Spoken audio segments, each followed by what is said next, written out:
It can event. Tell me about some of the other shows that you did that are really representative of this idea and this mission that you have, Camille. Tell me how you produce those, and so people can really understand what good company is about.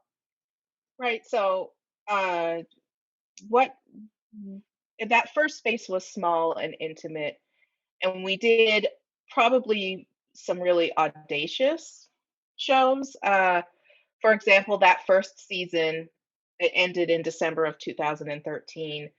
We did a play by August Wilson, who is maybe the most famous African American playwright, and it's called Fences. There was recently a Denzel Washington movie adaptation of the play. Yeah, and and we did that, and it's. I mean, you're supposed to be in kind of like an alley, in like a back alley in Pittsburgh, and there's supposed to be a tree, and you're supposed to the main character is kind of a failed baseball player, and he's supposed to be like trying to swing at this ball hanging from the tree. And imagine that in this teeny, like we built like a teeny house, no tree. You had to imagine the tree. And it was 7 people in the show. Was it 7, Alicia? Yeah. And that, I mean, it just was, it was like our last hurrah. Like we thought if we cannot afford to do any more shows, this is the show.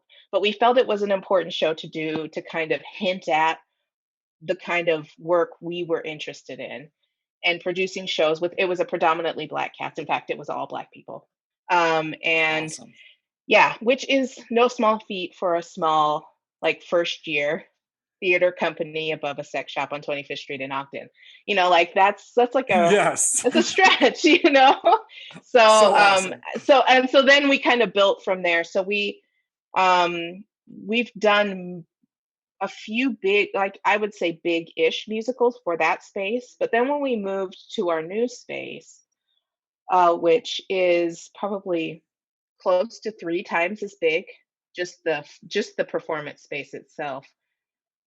We still wanted to keep that kind of intimate energy. We seat about 70 to 70, yeah, I'd say like 70 is our max in there. And it's still a matter of trying to kind of strip down those barriers that exist in a more formal theater setting, right? Where the performers are on a stage, they're elevated, and then the audience kind of sits in the dark and they just face this thing happening. And what we do is try to envelop audiences and performers in this kind of closeness so that we call attention to that energy like you felt, right? That you Right. can really only feel in that small kind of for a drag show, it feels like it's kind of like a club energy, like a nightclub energy. Definitely.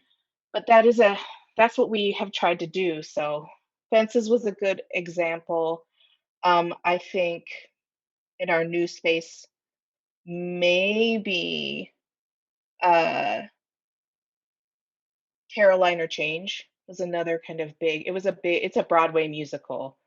About 14 to 15 people in it, and a small live orchestra. There were 2 people in our pit orchestra who performed the music, and it was performed in the round, so the audience sat in a kind of in a almost in a full circle around the stage, and it was just kind of breathtaking because it's this big, almost it's kind of like a operetta. Like it feels like it just is sung through the whole thing, so you don't get a break. There isn't much just spoken dialogue.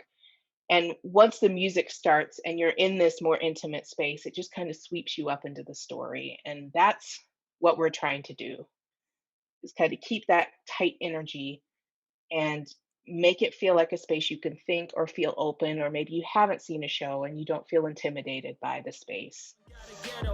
He told me around here that's a lot of fiddle. I troll in the block, I swear it's hard, not the middle. Or that was just a peek at what the next man doing. The situation